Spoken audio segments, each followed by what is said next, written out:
नमस्कार. सखी सह्याद्रीच्या आजच्या भागात मी चैताली कानेटकर तुम्हा सगळ्यांचं सहर्ष आणि सविनय स्वागत करते. शिक्षण हे फक्त ज्ञानप्राप्तीचं साधन नसून शिक्षण माणसाला घडवतं, तसंच राष्ट्राला सुद्धा नवी दिशा देतं. आणि त्यामुळे शिक्षणाचा पाया मजबूत असणं, शिक्षणात कल्पकता असणं, शिक्षण हे संवेदनशील होणं हे अत्यंत गरजेचं आहे. असं जर झालं ना तर शिक्षणाचा एक नवा अध्याय लिहायला नक्कीच सुरुवात करता येईल. कारण वेगानं बदलणाऱ्या या शिक्षणाच्या क्षेत्रात सुद्धा कल्पकता आणणं, त्याचबरोबर संवेदनशीलता आणणं हे अत्यंत गरजेचं आहे. आणि हेच काम एका संस्थेतर्फे 2 शिक्षण तज्ज्ञ म्हणता येईल तर ते करता आहेत. आज या दृष्टिकोनातून आपण एक विषय हाताळणार आहोत. पाहूया आजचा विषय काय आहे. आज आपण बोलणार आहोत ज्ञान, नवकल्पना आणि समाज परिवर्तन या विषयावर. आणि या विषयावर मार्गदर्शन करण्यासाठी आज आपल्याबरोबर स्टुडिओमध्ये या विषयातले 2 तज्ज्ञ अतिथी आपण मान्यवर इथे बोलावलेले आहेत. आज आपल्या बरोबर आहेत श्री व्यंकटेश खारगे आणि त्याचबरोबर आर्लिया खारगे मॅडम. नमस्कार. नमस्कार. तुम्हा दोघांचंही कार्यक्रमात अतिशय मनापासून स्वागत करते. कारण मुळात शिक्षणातूनच घडतं ते समाज परिवर्तन आणि समाज परिवर्तनानंतर येतं ते आहे राष्ट्र उन्नतीचं ध्येय. तेव्हा या दृष्टिकोनातून हे दोघंही काम करत आहेत. सर्वप्रथम त्या दोघांचाही परिचय तुम्हाला करून देऊ इच्छिते. सुरुवात करते अर्थात व्यंकटेश सरांपासून. त्यांच्याविषयी अधिक सांगायचं तर हे शिक्षण क्षेत्रातलं नाविन्यपूर्ण असं व्यक्तिमत्व, विचारवंत आहेत. असुदे फाउंडेशन या फाउंडेशनचे सर संस्थापक आणि संचालक आहेत. तसंच चीफ लर्निंग डिझायनर सुद्धा आहेत.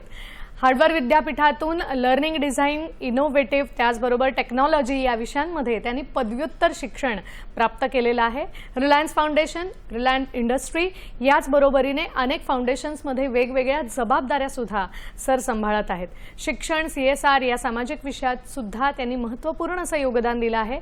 आणि त्यांच्या नेतृत्वाखाली महाराष्ट्रातील 40,000हून अधिक ग्रामीण आणि आदिवासी विद्यार्थ्यांपर्यंत शिक्षण, करिअर या सर्व गोष्टी पोहोचत आहेत.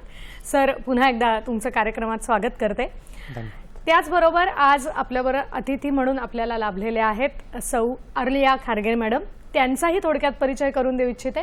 त्यांच्याविषयी अधिक सांगायचं तर या शिक्षण क्षेत्रातील सामाजिक उद्योजिका असून असुदे या फाउंडेशनच्या सहसंस्थापक संचालक आहेत. हार्वर्ड विद्यापीठातून एज्युकेशन लीडरशिप, ऑर्गनायझेशन आणि एंटरप्रेनरशिपमध्ये त्यांनी पदव्युत्तर शिक्षण संपादन केलेलं आहे.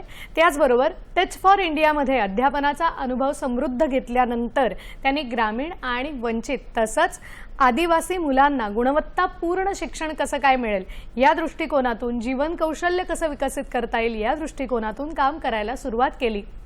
आणि त्यासाठी आजपर्यंत अनेक उपक्रम राबवलेले आहेत. त्यांच्या कार्यासाठी त्यांना वेगवेगळ्या पुरस्कारांनी सन्मानित करण्यात आलंय. आज असुदे फाउंडेशन नेमकं कशा पद्धतीने काम करतंय, मुळात त्याची सुरुवात का करावीशी वाटली आणि त्याची वाटचाल कशी सुरू आहे, पुढे काय ध्येय आहेत, या सगळ्या दृष्टिकोनातून ते आपल्याला मार्गदर्शन करणार आहेत. आज आपण एकंदरीतच ग्रामीण भागात, आदिवासी भागात कशा पद्धतीने संस्था कार्यरत आहे, 111 शाळांमध्ये ही जबाबदारी पेलणाऱ्या अशा उभयतांना भेटणार आहोत आणि आपल्याला ते मार्गदर्शन करणार आहेत व्यंकटेश खारगे आणि आर्लिया खारगे. तेव्हा आता वेळ न घालवता मी लगेचच पहिल्या प्रश्नाकडे येते आणि आर्लिया मॅडमपासून सुरुवात करते.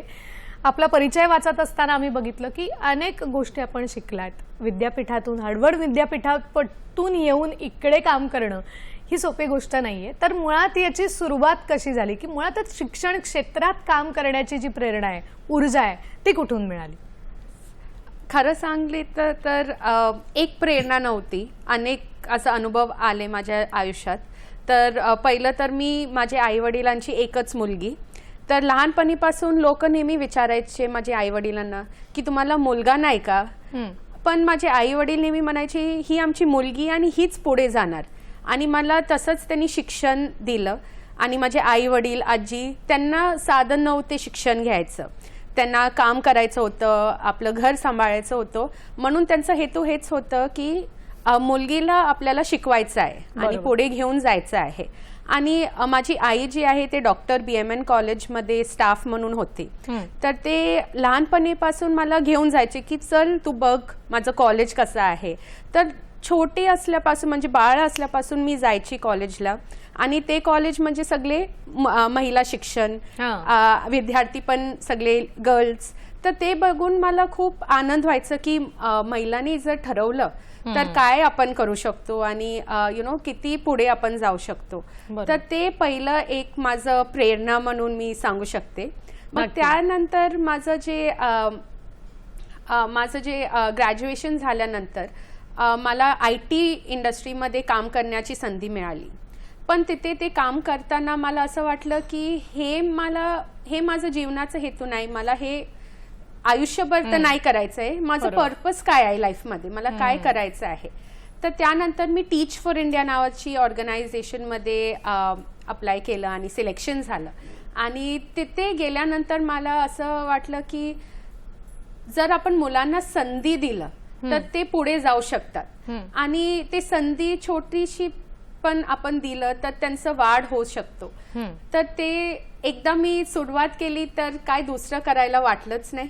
आणि त्यातून मला खूप आनंद मिळालं.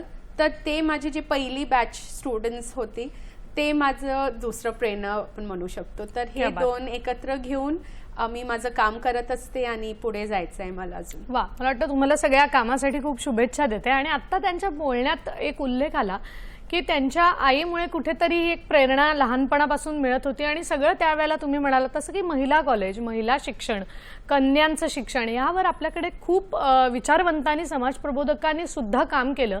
आणि त्यातूनच आज मला वाटतं आपल्यासारख्या महिला शिकू शकल्या आणि तुमच्यासारख्या महिला उभ्या राहू शकल्या. तर कुठेतरी ही एक पार्श्वभूमी असायला लागते, कौटुंबिक पार्श्वभूमी, की ज्याच्यातून माणूस पुढे येतो. पण काहींच्या बाबतीत वेगळंही होतं. आता मी व्यंकटेश सरांकडे येणार आहे की सर तुमचाही आम्ही परिचय वाचला. खरं तर शिक्षण क्षेत्र आणि बाकीच्या जबाबदाऱ्या या खूप वेगळ्या आहेत. तुम्ही वेगवेगळ्या ठिकाणी काम केलेलं आहे. मग तुमच्या प्रवासाला नेमकी कशी सुरुवात झाली? तर माझे आई वडील हे दोघं इचलकरंजी, जे कोल्हापूर जिल्ह्यामध्ये ते त्यांचं मूळ गाव आहे. आणि बाबा माझे बाहेर पडले गावाच्या बाहेर आणि त्यांची बदली ट्रान्सफरेबल जॉब असल्यामुळे विविध शहरामध्ये मला जाण्याची संधी मिळाली. तर चंद्रपूर, ब्रह्मपुरी, नागपूर, यवतमाळ, पुणे, मुंबई या वेगवेगळ्या शहरामध्ये मी 8 वेगवेगळ्या शाळांतून शिकलो. अरे वा.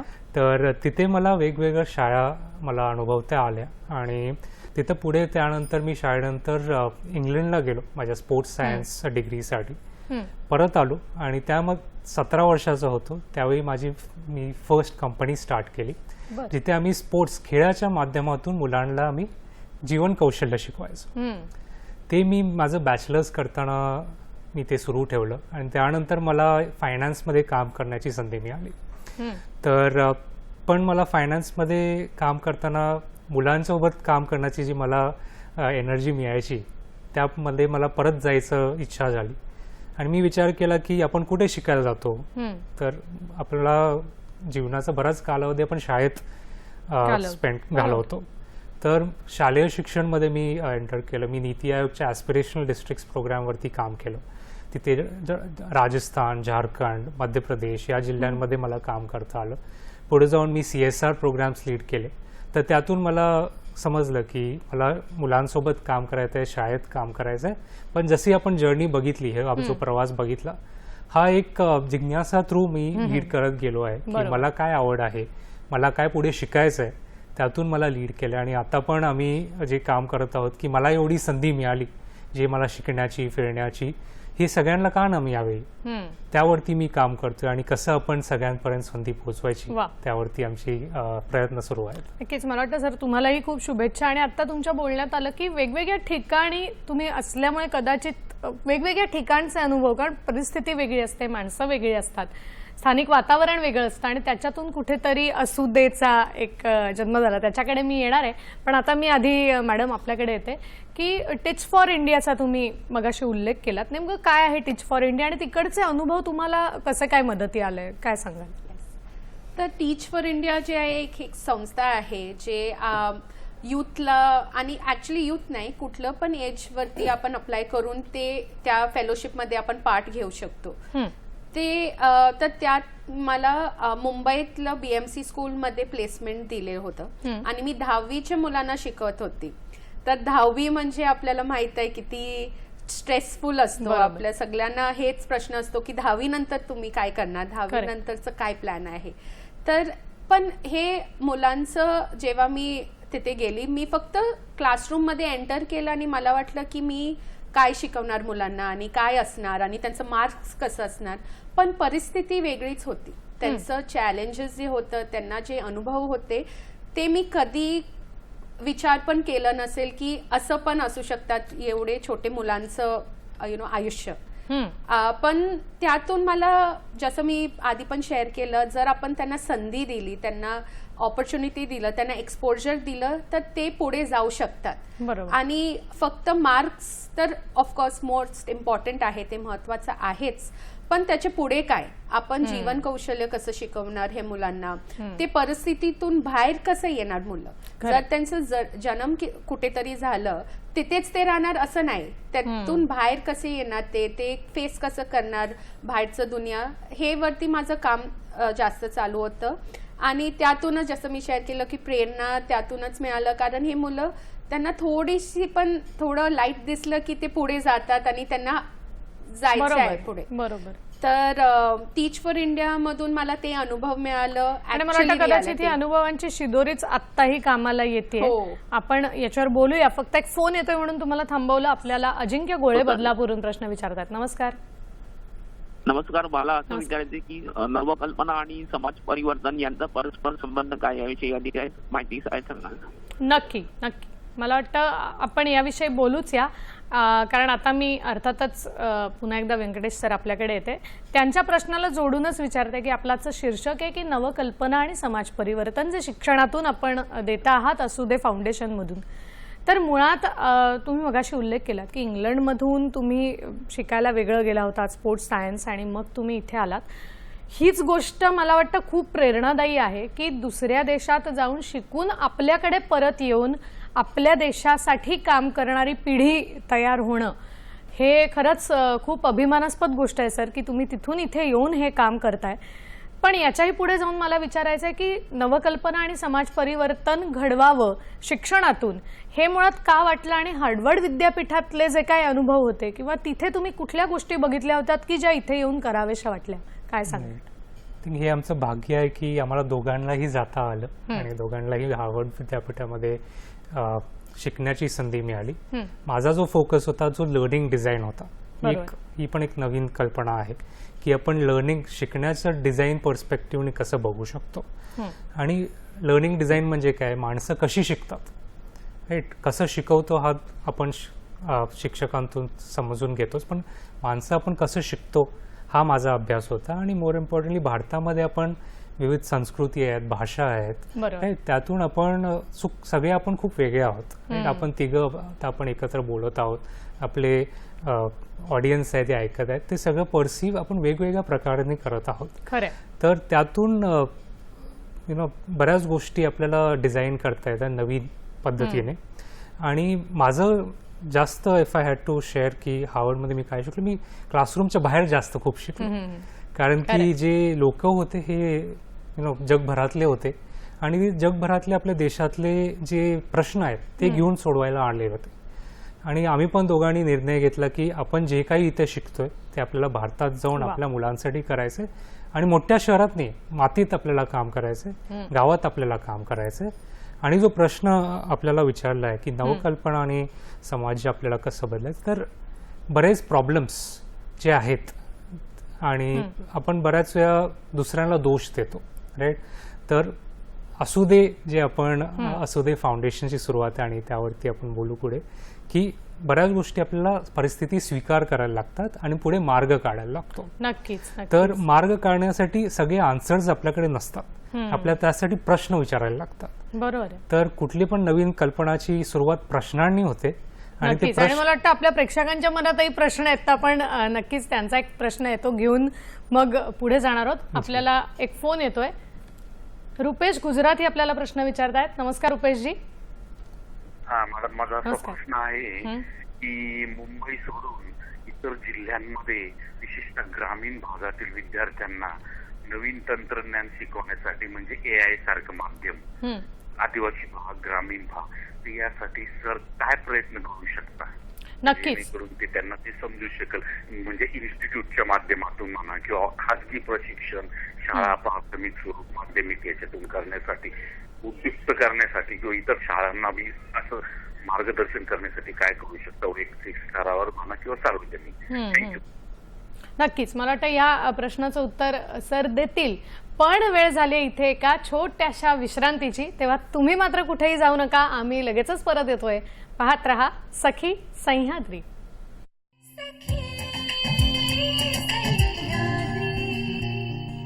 विश्रांतीनंतर पुन्हा एकदा तुम्हा सगळ्यांचं स्वागत करते. ज्ञान, नवकल्पना आणि समाज परिवर्तन अर्थात शिक्षणाच्या माध्यमातून हा आपला सखी सह्याद्रीचा आजचा विषय आहे.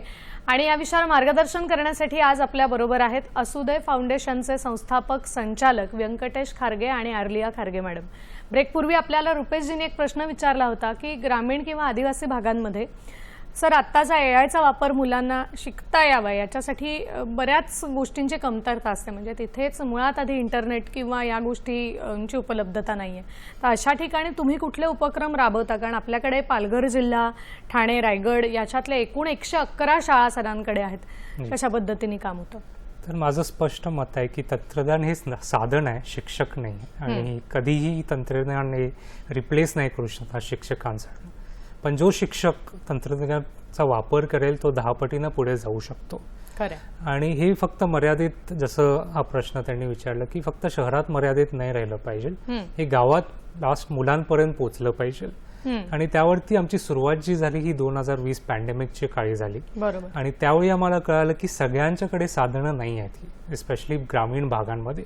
आणि त्यापर्यंत पोहोचण्याचं काम आम्ही करत आहोत. आणि स्पेशली ड्युअल ब्लेंडेड लर्निंग कसं आपण करू शकतो त्यावरती आमचा फोकस आहे. तर जिथे साधनं आहेत त्याचा आपण वापर करून शिक्षकांना ट्रेनिंग देऊन कसं आपण पेडागॉजी आणि क्लासरूम टीचिंग बदलू शकतो आणि इम्प्रूव्ह करू शकतो.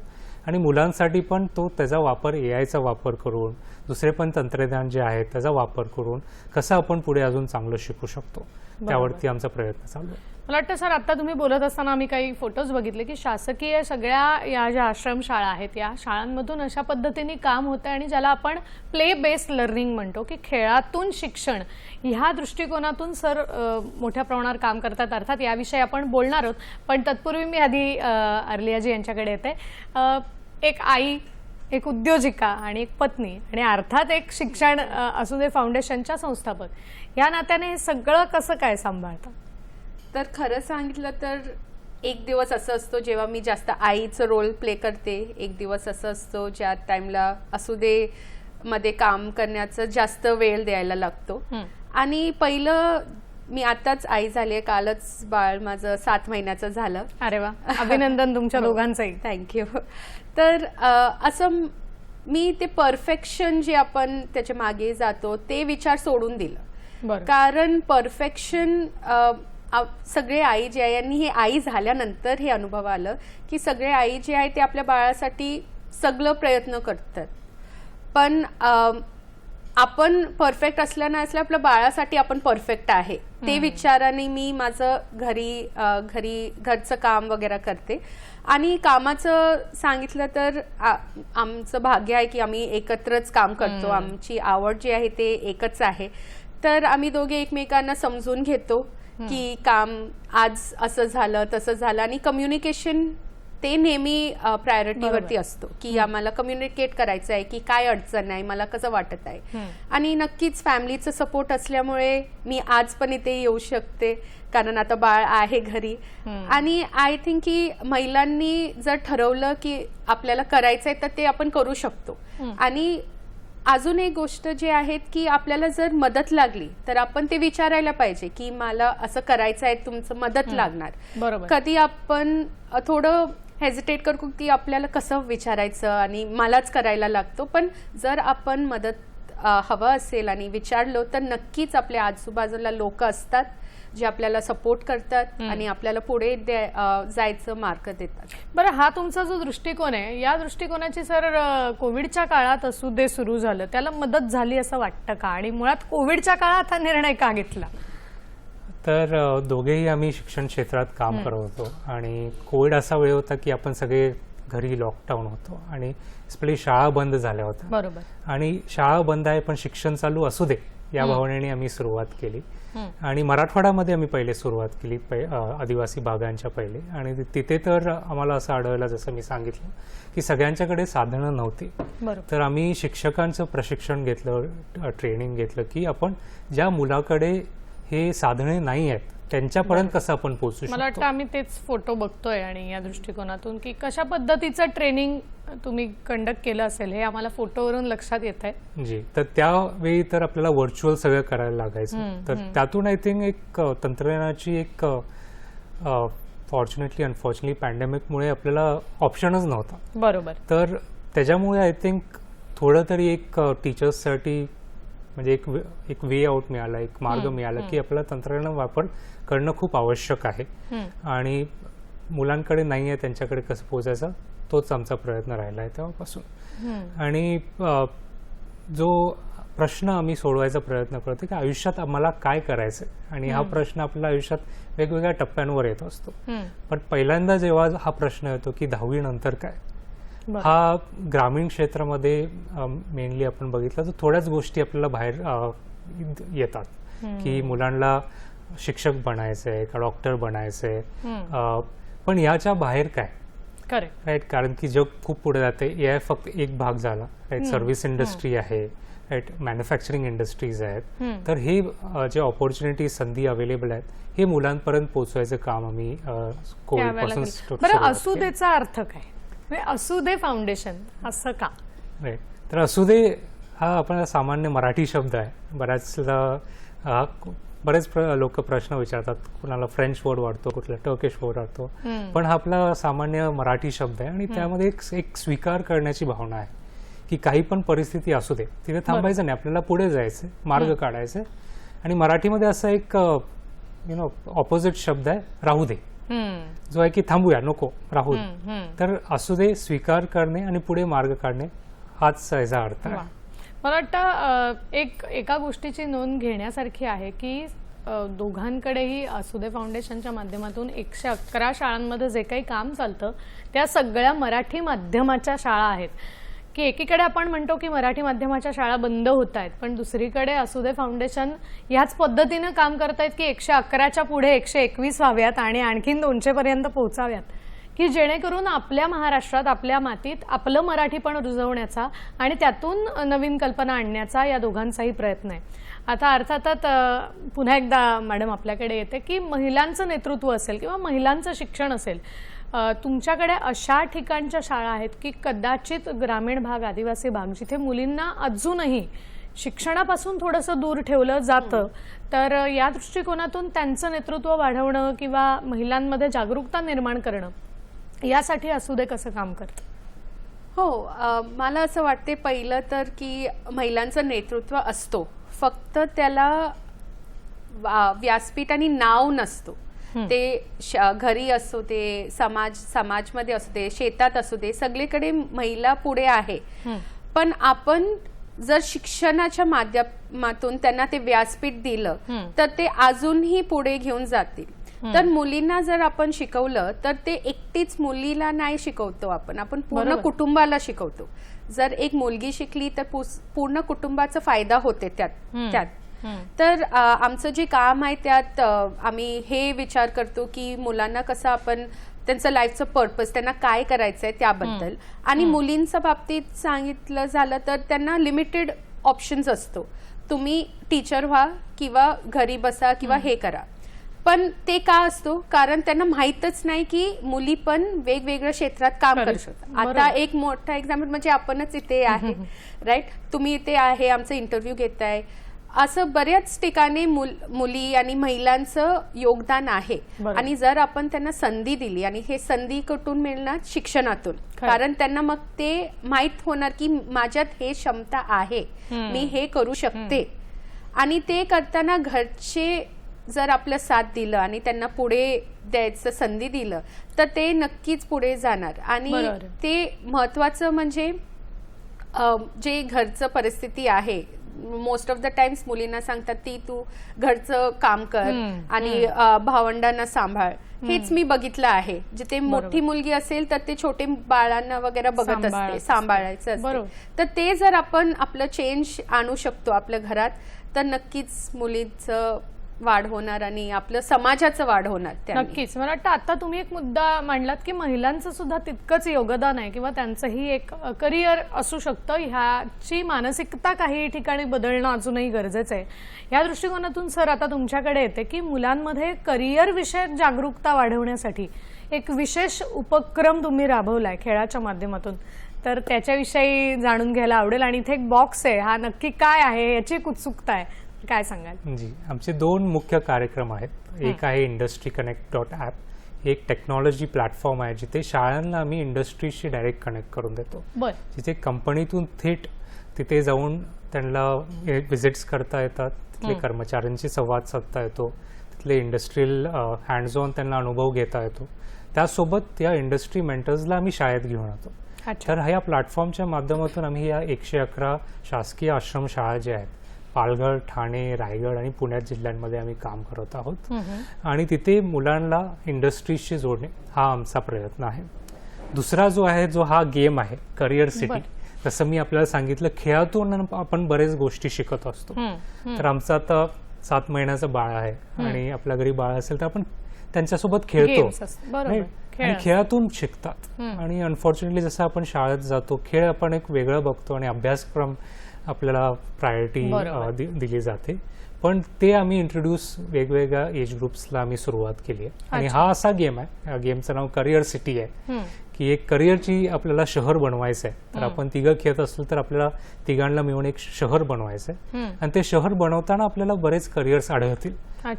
तर फॉर एक्झाम्पल आपल्याला एक हॉस्पिटल बनवायचं असेल, रुग्णालय, तर त्यासाठी आपल्याला डॉक्टर्स कलेक्ट करायला लागतील, नर्सेस लागतील, पॅरामेडिक्स लागतील, हे आपण इकट्ठा करायचं आहे. आणि त्या लागणारा आपल्याला जे जीवन कौशल्य आणि अभ्यास आणि एज्युकेशन लागणार आहे त्याचे आपण कार्ड्स आहेत. हा बोर्ड गेम आहे, तर कार्ड्स कलेक्ट करू. आणि जसं सगळे आपल्याकडे साधनं आले, डॉक्टर आले, नर्स आले, पॅरामेडिकल, तर आपण एक हॉस्पिटल आपण उभं करायचं. तर सिमिलरली आपण एक IT पार्क असेल तर त्यासाठी IT इंडस्ट्रीजला आपले करिअर शोधता येतील. सर्व्हिस इंडस्ट्री असेल, टुरिझम इंडस्ट्री, असे 12 वेगवेगळे इंडस्ट्री आणि 50 करिअर्स आपण या गेमच्या माध्यमातून शिकू शकतो. वाव, मला वाटतं आणि ही खूप छान गोष्ट आहे, कारण मुलांना खेळायला आवडतं आणि खेळायच्या माध्यमातून आपलंच करिअर शोधायला सुद्धा कदाचित मदत होऊ शकते. याविषयी मी अधिक विचारणार आहे, पण इथे वेळ झाली एका छोट्याशा विश्रांतीची. तेव्हा तुम्ही कुठेही जाऊ नका, आम्ही लगेचच परत येतोय. पाहत रहा सखी सह्याद्री.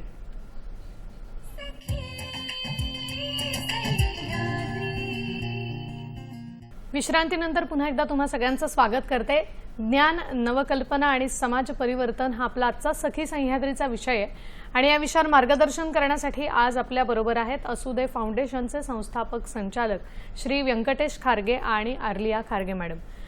ब्रेकपूर्वी आपण त्यांच्याकडून एका गेमच्या माध्यमातून शिक्षण कसं दिलं जातं, खेळातून शिक्षण कसं द्यावं या दृष्टिकोनातून एक बॉक्स बघितला. आणि पुन्हा एकदा मी सर त्याच्याकडे येणार आहे की ते तुम्ही आम्हाला सांगितलंच की करिअर सिटी आणि मग ती कशी फॉर्म करायची.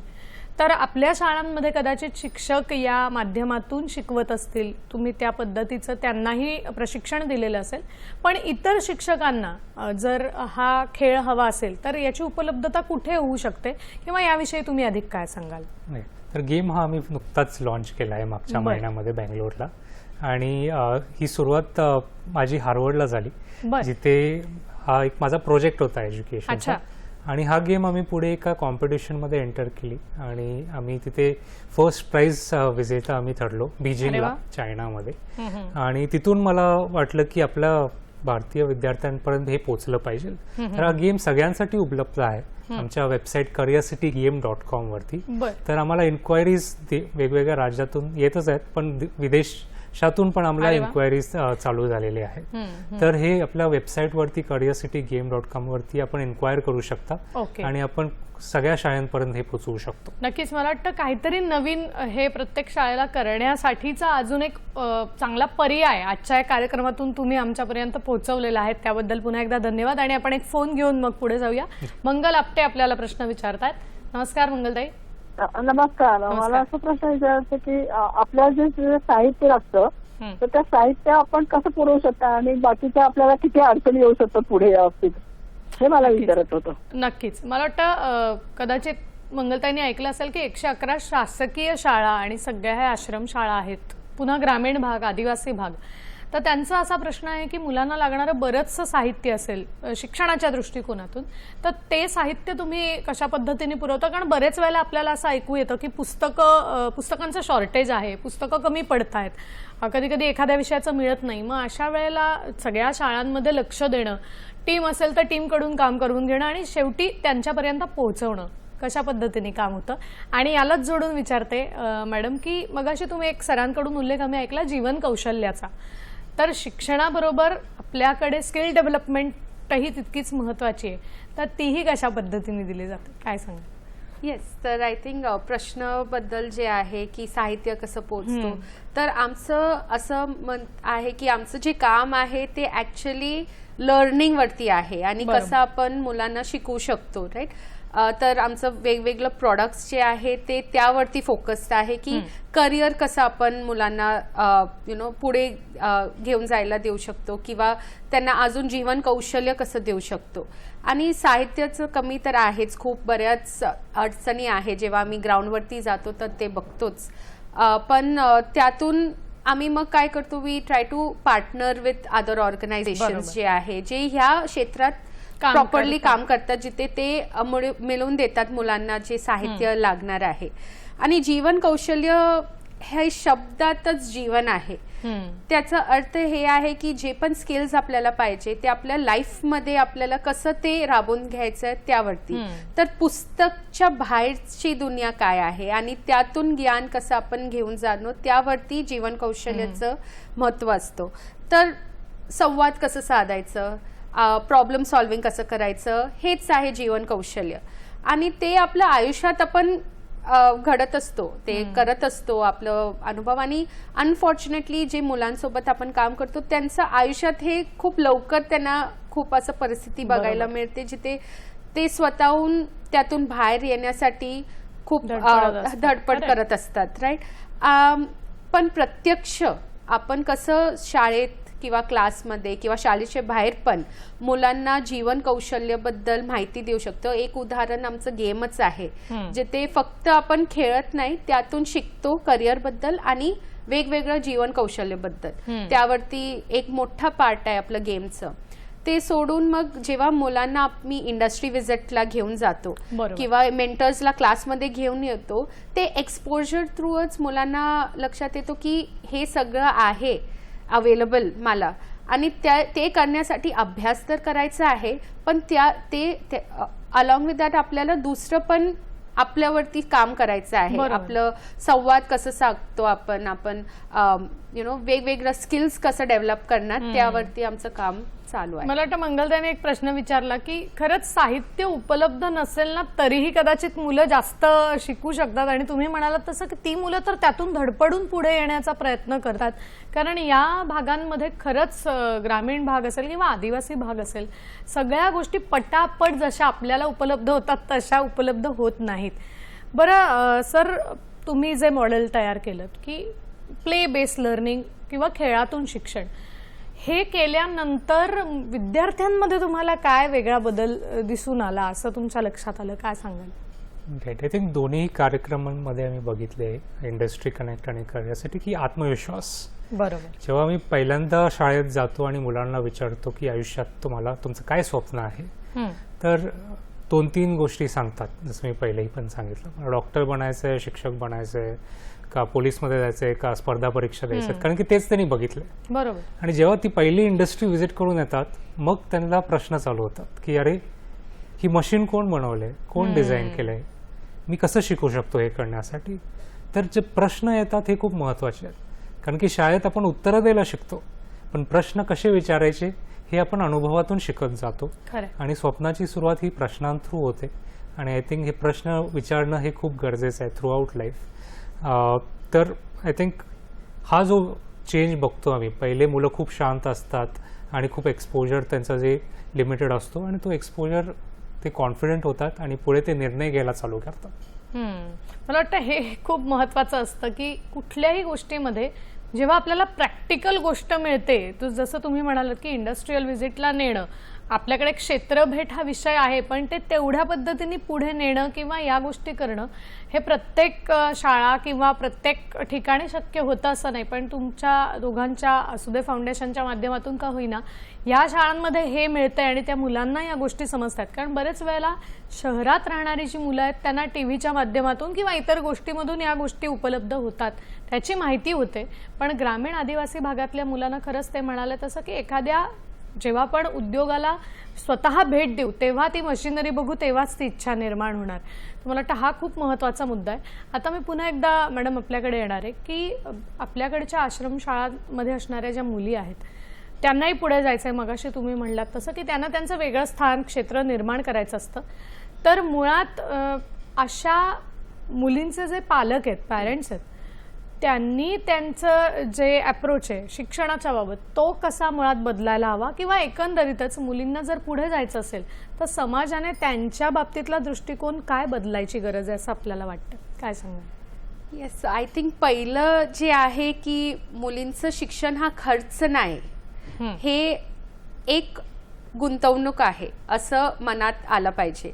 की जर आपण मुलींना शिक्षण दिलं तर त्याचं, जसं मी आधी पण शेअर केलं, की ते कुटुंबाला, समाजाला त्याचा फायदा होतो.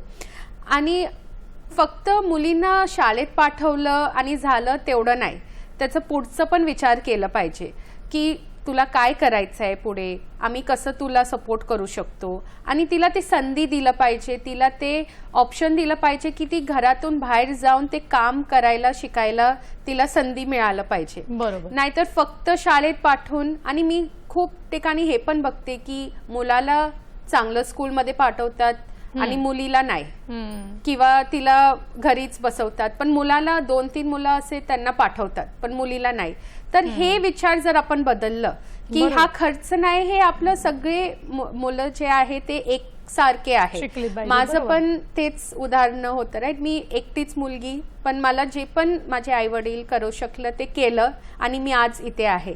तसंच जर आपण आपल्या मुलींवरती विश्वास ठेवून त्यांना पुढे जायचं एक साधन दिलं तर ते नक्कीच पुढे जाईल. आणि मुलगा आणि मुलगी भेदभाव नको, दोघांना पण एकसारखं जे आपल्याला पुढे घेऊन जायचं आहे ते जर दिलं तर आपलं देशचं प्रगती होणार. नक्कीच. मला वाटतं जिथे आपण स्त्री पुरुष समानता आहे असं म्हणतोय तिथे या घटना घडत असतील तर तिथे कुठेतरी विरोधाभास आहे.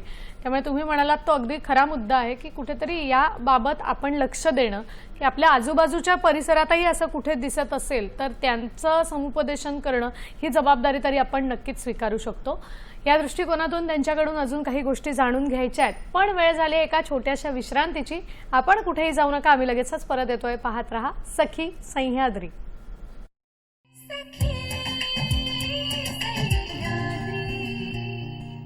ब्रेक नंतर पुन्हा एकदा सगळ्यांचं स्वागत करते. ज्ञान, नवकल्पना आणि समाज परिवर्तन हा आपला सखी सह्याद्रीचा आजचा विषय आहे. आणि मार्गदर्शन करण्यासाठी आज आपल्या बरोबर आहेत असुदे फाउंडेशनचे संस्थापक संचालक श्री व्यंकटेश खारगे आणि सहसंस्थापक हर्लिया खारगे मॅडम. ब्रेक पूर्वी आपण जीवनकौशल्य पूर्ण शिक्षणाबद्दल बोललो, प्ले बेस्ड लर्निंगबद्दल बोललो. आता मी इथून पुढे अर्थात पुन्हा एकदा व्यंकटेशजी आपल्याकडे येणार आहे की पालक आणि शिक्षक यांची पण एक जबाबदारी असते, फक्त शिक्षकांची नाही किंवा फक्त पालकांची नाही, ह्यांच्या एकत्रीकरणातून खरं तर विद्यार्थी घडतो. तर या दोघांच्या दृष्टिकोनातून तुम्ही सांगा की यांनी कुठली कुठली कौशल्य ही मुलांमध्ये विकसित करणं आजच्या स्पर्धेच्या युगामध्ये गरजेचं आहे. जसं आपण म्हणालात की दोघेही तेवढेच इम्पॉर्टंट आहेत, पण एक तरी आहे. बरोबर. पण शिक्षकांनी आणि पालकांनी एकत्र येणं खूप गरजेचं आहे. आणि 3 गोष्टी मी सांगेल. एक आहे कुतूहल. जे मुलांचे प्रश्न असतात ते आपल्याला दाबायचे नाही, त्यांना आपण प्रोत्साहन करायचे. का असं आहे, का असं होतं, हे प्रश्न मुलांचे असतात, आपले असतात. त्यांना प्रोत्साहन द्या की येस, प्रश्न विचारा तुम्ही. आणि आपल्याला उत्तरं नसेल तर ऑनेस्टली सांगा, मला माहिती नाही आहे, चला आपण एकत्र मिळून आपण शोध घेऊया. बरोबर. दुसरी म्हणजे हारण्याची पचण्याची जी ताकद, ज्याला आपण इंग्लिशमध्ये रेझिलियन्स म्हणतो, ती आपण वाढवली पाहिजे. कारण खेळात आपण हारतो, परत उठतो आणि परत प्रयत्न करतो. तर ती आपण मुलांना फेलियर जी होते ते होणं आपल्या लाईफमध्ये होत राहतं, पण त्यापुढे आपण थांबायचं नाही, असू दे म्हणायचं आणि पुढे चालायचं. करेक्ट. आणि तिसरी जी गोष्ट आहे की जग बघण्याची संधी. तर फक्त मुलांना सांगू नका, त्यांना दाखवा. आणि एक अनुभव 100 लेक्चरपेक्षा पण जास्त शिकवू शकते आपल्याला. बरोबर. तर एक मला हेच सांगायचं की मुलांना स्वप्न बघायची जागा द्या, त्यांना संधी द्या. नक्कीच. मला वाटतं हे खूप महत्त्वाचं आहे आणि बऱ्याच वेळेला हे होत नाही. प्रॅक्टिकल गोष्टींचं शिक्षण घेणं हे खूप महत्त्वाचं असतं. त्याच्यातूनच मला वाटतं वेगवेगळ्या गोष्टी आपण नव्याने शिकतो. आता मी येणार आहे मॅडम आपल्याकडे असुदेकडे. मुळात असुदे फाउंडेशन हे टीम वर्क आहे, कारण एवढ्या शाळा सांभाळणं, एवढे सगळे उपक्रम सुरू ठेवणं आणि सातत्याने सुरू ठेवणं हे कठीण आहे. तर मग तुमची टीम ही साधारणपणे कशा पद्धतीने काम करते, आपापसामध्ये कम्युनिकेशन, कोऑर्डिनेशन हे कसं असतं? कारण कोविडचा काळ की ज्या वेळेला सगळंच बंद होतं आणि त्याच वेळेला मुळात हे सुरू झालंय आणि आतापर्यंत सुरू आहे आणि इथून पुढेही सुरू राहणार आहे. तर मग कशा पद्धतीने हे टीम वर्क होतं, काय सांगा? येस, तर आमचं जे काम आहे ते मराठवाड्यामध्ये चालू झालं होतं आणि कोविडच्या दरम्यानच. त्या टाइमला आमचं ते स्वप्न होतं की असुदेचं आम्हाला हे काम करायचं आहे. पण आता आम्ही दोघे एकत्र तर आहोत, पण टीम तर लागणार. तर आता कुठून शोधायचं हे टीम, हे प्रश्न पडलेलं. तर जिथे आम्हाला काम करायचं आहे तिकडचेच यूथला आम्ही सोबत घेऊन आमचं फाउंडेशनचं जर्नी स्टार्ट केलं. कारण ग्रामीण भागातली जे यूथ आहे, जे आहे, त्यांना ते त्या परिस्थितीतून स्वतःहून गेले की शाळेमध्ये काय अडचण असतात, कम्युनिटीमध्ये काय अडचण असतात. आणि बऱ्यापैकी आमचं टीमचं फॉर्मेशन जे होतं ते ह्या ग्रामीण भागातलेच यंग जण हे आमच्याशी स्टार्ट केलं. आणि ते पण एक चॅलेंजच होतं, कारण आता कम्प्युटर, ऑनलाईन सगळं ह्याच्यावरती आपल्याला सगळं काम करून घ्यायचं आहे. आणि त्यांना पहिलं कुठेच संधी नव्हती हे सगळं शिकायचं. पण ऑन द जॉब त्यांनी ते सगळं शिकलं. आम्ही ते ट्रेनिंग्स घेतलो आणि बऱ्यापैकी त्यांचं इम्प्रूव्हमेंट एवढं फास्ट झालं की आम्हाला असं वाटलं की हे बेस्ट टीम आहे, कारण they are from the ground. तिथूनच ते आले आणि तिकडच्या लोकांसाठीच ते काम करत आहेत. बरोबर. आणि आता जसं आमचं वाढ होत झालं तसं आम्ही वेगवेगळ्या क्षेत्रातून लोकांना आमच्या टीम मध्ये घेतलं. आणि मला सांगायला आवडेल की आमच्या टीम मध्ये बऱ्यापैकी मोठा भाग आहे मुलींचं. We are majorly a woman led team.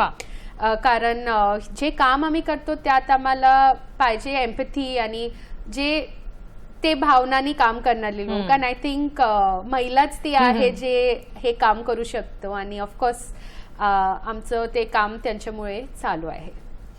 नक्कीच. मला वाटतं म्हणूनच सखी सह्याद्रीमध्ये अशाच सखींना आपण बोलवत असतो, कारण सखीमध्ये ती क्षमता आहे असू दे म्हणत पुढे जाण्याची, काहीतरी करण्याची.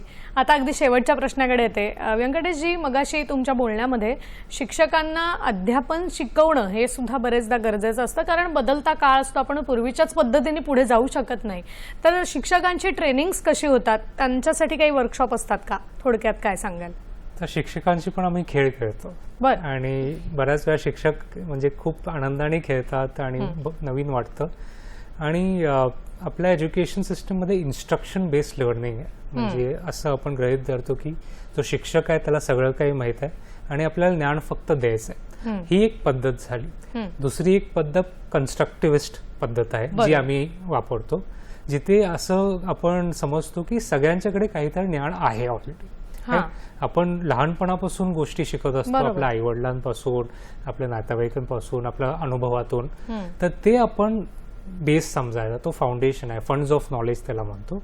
आणि त्यावरती आपण क्लासरूममध्ये कसं एक वातावरण निर्माण करू शकतो ज्याच्याने विद्यार्थी स्वतः शिकू शकतील.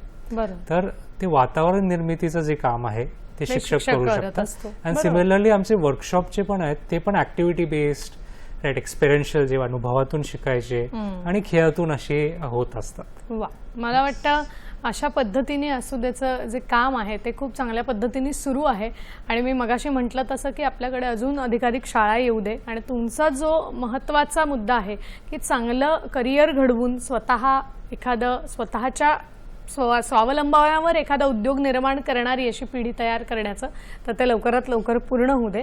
तुम्हा दोघांनाही असुदेला, संपूर्ण टीमला तुमच्या खूप मनापासून शुभेच्छा देते.